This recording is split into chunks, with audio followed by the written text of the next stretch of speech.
Hi, my name is Hatim Naim. I'll be hosting a YouTube channel talk about my experience with rebuilding this house after losing it completely in the mountain fire. The objective is to go through all the stages from day one all the way to the day we have moved into this house. We went through a lot of ups and downs. We'll have these episodes once a week. Today's topic, as you know, we lost our house on November 6th, was a Wednesday, 2024. So today I'm going to talk about the first week of the fire. In our case, this disaster happened just 1 week after we were rehearsing for a wedding, my middle son, and we had bought clothes, the suits, the wedding dresses, the jewelry. We were prepared. That weekend we were practicing, rehearsing, and then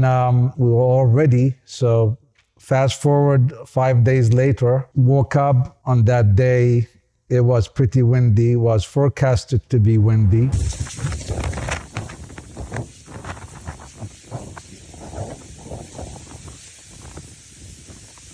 People knew that was going to be windy. The wind was about 100 miles, I would say, 100 miles. We live in an area, it's on a mountain. There's a lot of wilderness, lots of dry brush.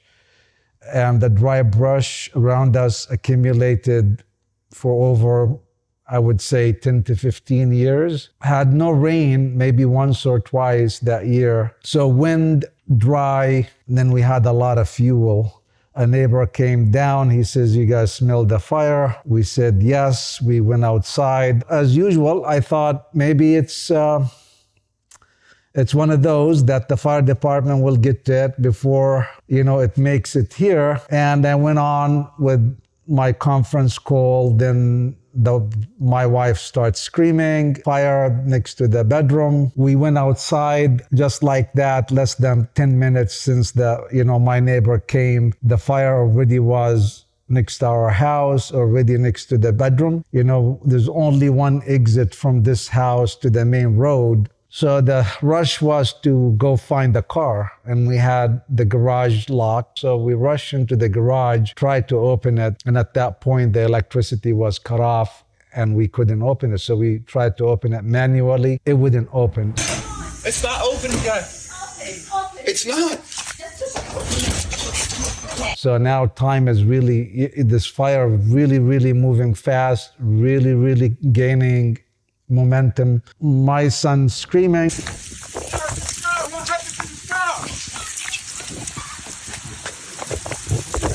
Let's go, Mom! Let's go! لا ماما اطلع لا إله. ليه؟ You wanna what? اطلع جاتنا احنا النار يا شباب Yeah. جاتنا احنا النار وانا بقول لكم في نار. Let's take the only one car that outside the garage was a Prius parked outside. He turned it around. We drove through the fire. Literally, that was just a scare moment. And we got to the cul-de-sac. The neighbor's house was already also on a fire.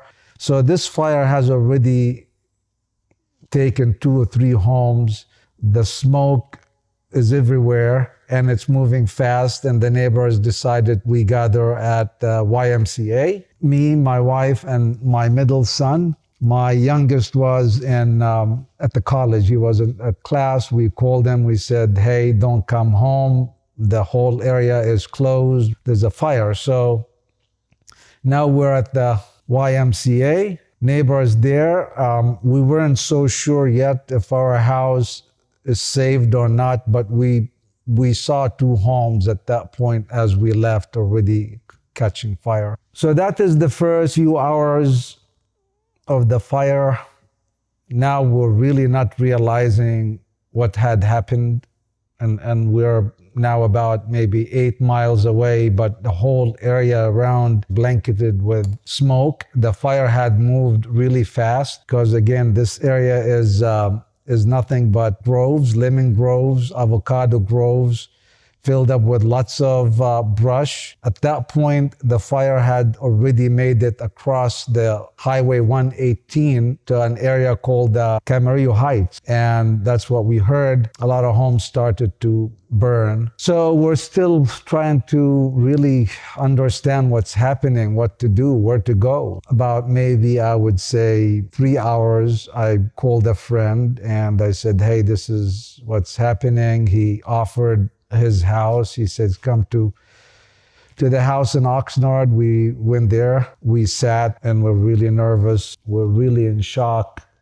Anxiety running high, emotions, what do we do, the wedding, the dresses, the house, we weren't sure. I mean, if this house is going to make it or not. And my wife kept asking, let's go back, let's go back. I would say we waited about 6 to 7 hours. So we decided to come to the house to see what had happened. At that point, the fire department was around, fires everywhere. And we got to the house, and that's when we really realized we lost our house. Everything is gone. And we still can see our belongings. We still can see that the fire is still burning. So what do you do at that point? Honestly, that day, I did not eat. I could not eat. My friend and others tried to, help us eat. We went to Target, we bought some clothes, and we tried to spend the night at my friend's house, but you really can't sleep. We couldn't sleep. Woke up maybe, or I couldn't sleep personally, just the shock to understand you have lost everything you have built.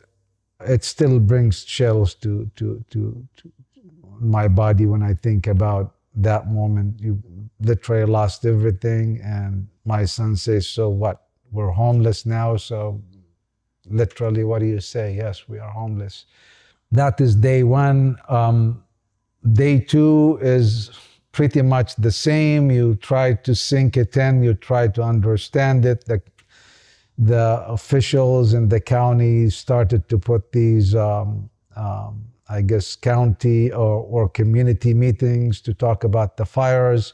What do you do at that point? We decided to, we stayed with my friend for about 5 days, but how long can you do that, right? I mean, so we had to decide immediately. I had to pick myself up. My wife was very supportive, and we decided to rent. I had known a friend that owns some apartments, and so I called him and I said, hey, this is what had happened. Very nice guy. He immediately said, listen, give me a day. I'm gonna have an apartment ready for you.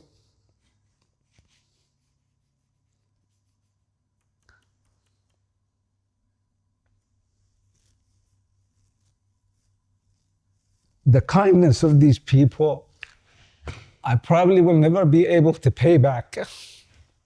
So in like one day, he had an apartment, furnished, kitchenware, hardware, TV, cable TV. We stayed in that apartment until we moved into this house just a month ago. Still really tough to talk about it. We had nice cars, we had nice things, and we had to take a major downgrade. So we bought very old cars, very used cars, and just to get us around. My sons also, their hobby was to work on their cars. So their cars were in the garage. To them, these cars were very, very sentimental. So also lost those. So I tried my very best to keep my family together.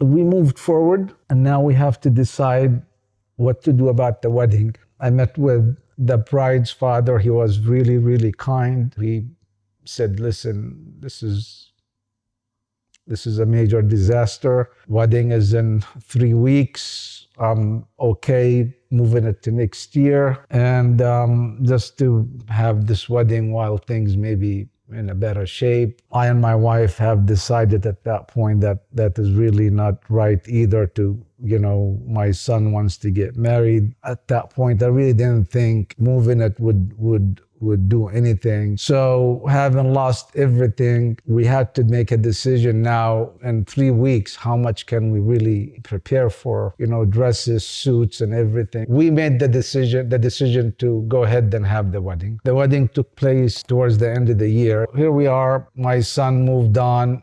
I'm in the apartment. The house is gone, and we're trying to put our lives together as good as we can. It is tough going through these disasters, going through these life-changing events. Natural disasters is really it's catastrophic. It's very tough. Until now, I get emotional about it. People who tried to help us during that time are very kind, and you need that. And I'm glad to have people like that were able to go out of their way to support us. Here we are.